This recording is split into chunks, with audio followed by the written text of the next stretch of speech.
locale, nationale et internationale, c'est sur la radio-télévision Fades Maïgi. Soir actualité, il est 18h.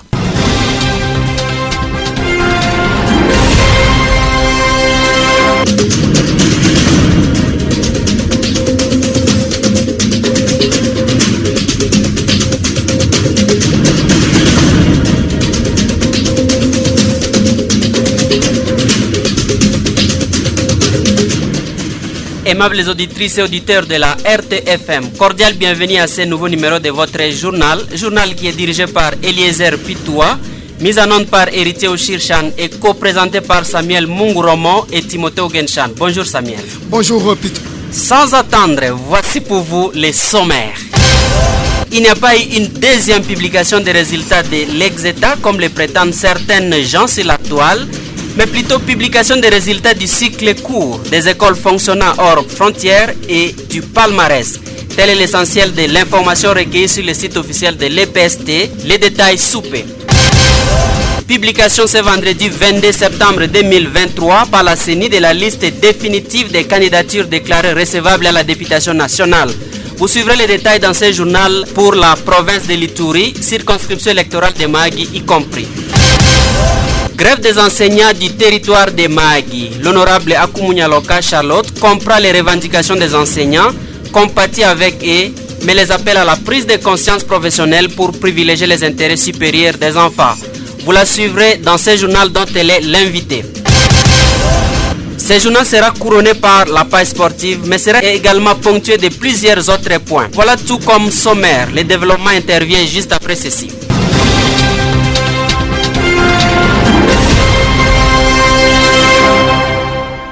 Ex-État 2023. Il n'y a pas eu une deuxième publication des résultats de l'ex-État comme le prétendent certaines gens, mais plutôt publication des résultats du cycle court, des écoles hors frontières et du palmarès. Tel est l'essentiel de l'information recueillie sur le site officiel de l'EPST. Le cabinet du ministre de l'enseignement primaire, secondaire et technique EPST a publié ce vendredi 22 septembre 2023 un communiqué pour éclairer la lanterne de l'opinion publique sur les supposées publications ex-État bis ou recours ex-État, comme certains bonimentaires les dénomment déjà. Il n'y a pas eu traitement de recours, peut-on lire dans ces communiqués. Ce faux bruit est à mettre dans les comptes de l'erreur commise par beaucoup de chefs d'école. Ces erreurs sont donc révélées à travers la publication plutôt du palmarès, qui reprend cette fois-là tous les lauréats de l'édition 2023 de l'examen d'État. La réussite et les échecs demeurent tels que publiés, sauf mauvaise consultation d'autrefois, mais clarifié par les palmarès, renseigne ce communiqué de la cellule de communication du ministre Tony Mwaba. En effet, le déferlement de bruit et de rumeurs sur les réseaux sociaux fait suite à la publication ce 21 septembre du palmarès. Certains élèves prétendument candidats malheureux de cette édition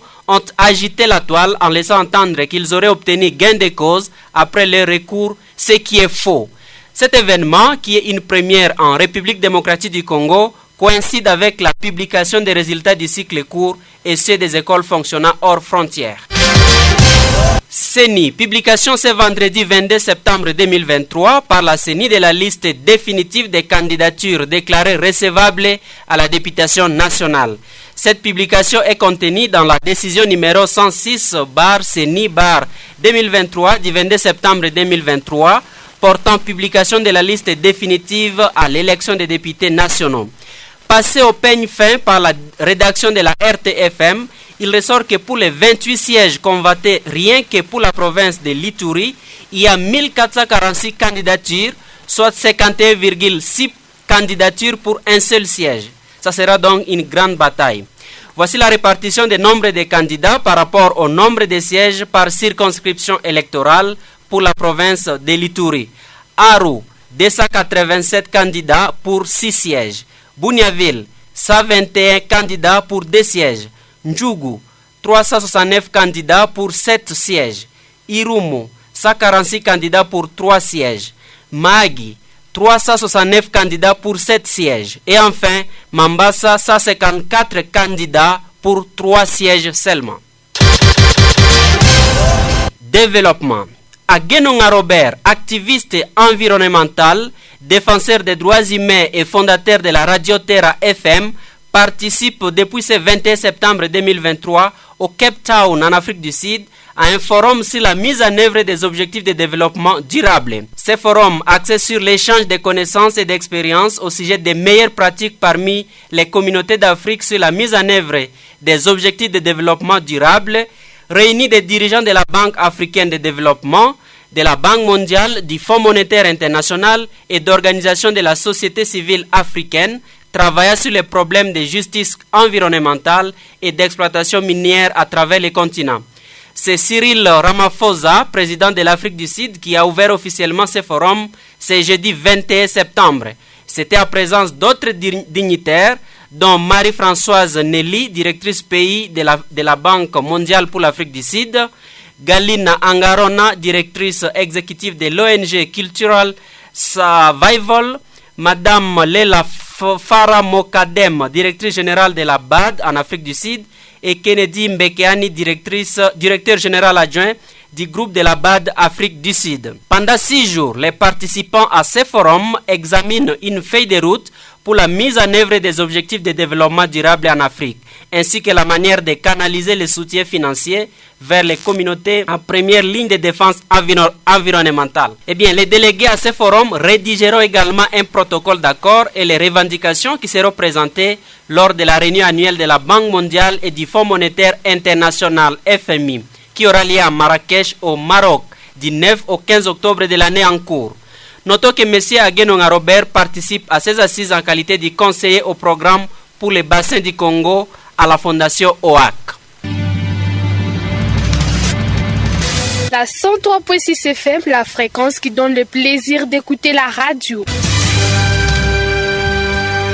Grève des enseignants du territoire de Mahagi. L'honorable Akumunya Loka Charlotte comprend les revendications des enseignants, compatit avec eux, mais les appelle à la prise de conscience professionnelle pour privilégier les intérêts supérieurs des enfants. Samuel Mungromo. Vous le dites bien, l'honorable Charlotte Akumunya Loka Union en direct de Kinshasa s'est exprimé sur cette question à toi qui gangrène un peu l'opinion et elle a répondu aux questions de la rédaction. On l'écoute. Honorable Charlotte Akumunya Loka Union, bonjour.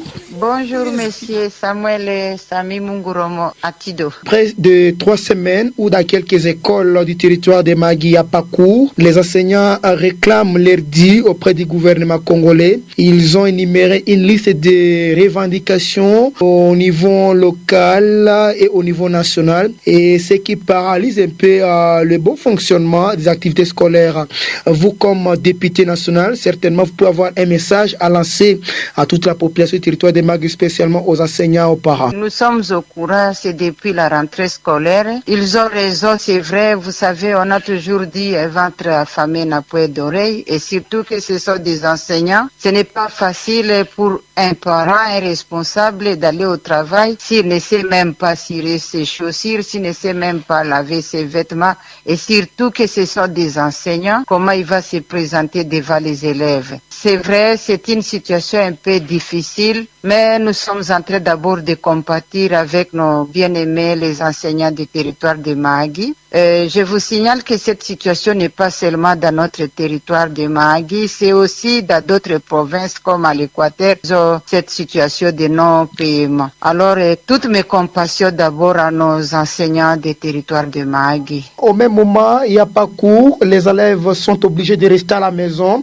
Les parents qui envoient les élèves parfois à l'école trouvent que les enseignants ne sont pas là. Un message à l'égard de ces enseignants aussi. Comme je venais de dire là, ce n'est pas facile, mais je suis en train de dire à nos frères, à nos bien-aimés, les enseignants, si c'est possible que les enseignants puissent d'abord tenir compte de la situation que traversent nos enfants et qu'ils puissent avoir une prise de conscience professionnelle pour cette situation. Surtout que ce sont nos enfants qui sont victimes de tout cela. Presque 1 mois de l'absence des cours et tout. Alors j'en appelle les enseignants à la prise de conscience professionnelle. Au niveau de Kinshasa, vous vous battez aussi comme Eli de Mahagi pour avoir des contacts avec les ministres et les autorités de l'EPST pour qu'une solution soit trouvée. Bien sûr, d'ailleurs aujourd'hui même dans les avant-midi, j'étais avec quelqu'un de l'EPST et il m'a dit que ce n'était n'était pas seulement le ministère de l'EPST, mais cela a engagé même le ministre des Budgets ainsi que le ministre des Finances. Et que les 3 ministres sont en train de faire tout pour pallier à cette situation. Je pense que d'ici là, on va trouver une solution pour cette situation qui a perduré d'ailleurs.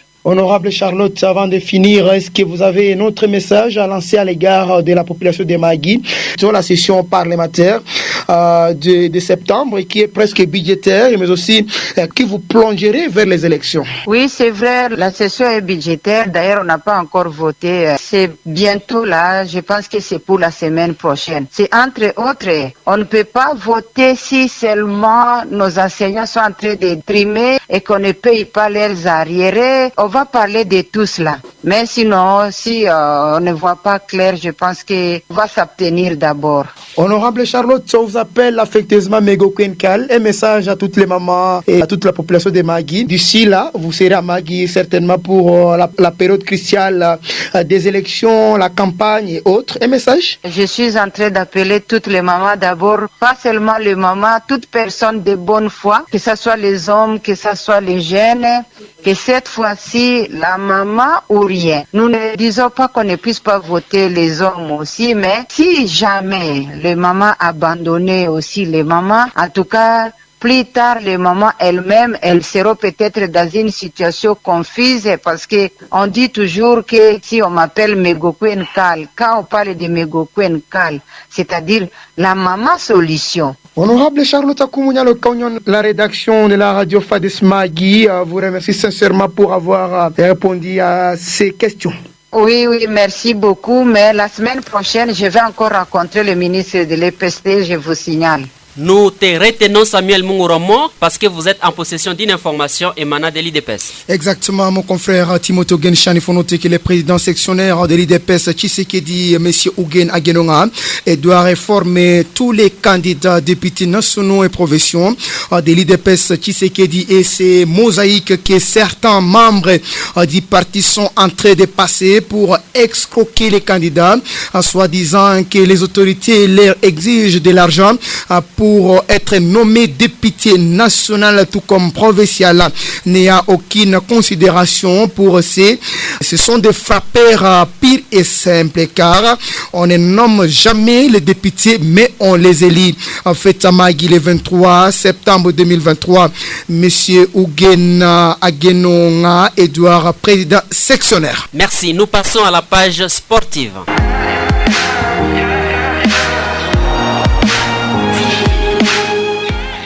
Eh bien, nous parlons sport. Comme vous le savez, que bientôt l'Assemblée générale élective au niveau du cercle de football de Magui. C'est samedi, c'est la fin du dépôt des candidatures au bureau des sports et loisirs territoire de Magui. En attendant la publication des listes pour ces dimanche 25, et ça sera ici à Magui. Et la RTFM suit pour vous ces dossiers et vous donnera toutes les précisions. Voilà, Ogen, et c'est tout pour la partie sportive. Voilà, c'est cette page sportive, Samuel, qui met fin à ce numéro du journal. Pour ceux qui nous ont captés en retard, voici les rappels des points principaux. Il n'y a pas eu une deuxième publication des résultats de l'ex-État, comme le prétendent certaines gens sur la toile, mais plutôt publication des résultats du cycle court, des écoles fonctionnant hors frontières et du palmarès. Tel est l'essentiel de l'information recueillie sur le site officiel de l'EPST. Les détails, vous l'avez suivi dans ce journal. Publication ce vendredi 22 septembre 2023 par la CENI de la liste définitive des candidatures déclarées recevables à la députation nationale. Vous avez suivi les détails dans ce journal pour la province de l'Ituri, circonscription électorale de Magui y compris. Grève des enseignants du territoire de Magui. L'honorable Akoumouch Nyaloka Charlotte comprend les revendications des enseignants, compatit avec eux, mais les appelle également à la prise de conscience professionnelle pour privilégier les intérêts supérieurs des enfants. Vous l'avez suivi dans ce journal. Nous avons fini par la page sportive. En tout cas, ça n'est complètement fini avec cette édition de votre journal. Nous exprimons toutes nos gratitudes à Héritier Ouchirchan qui l'a mise en onde. Retrouvons-nous prochainement pour une autre édition. Mais en attendant, prenez soin de vous.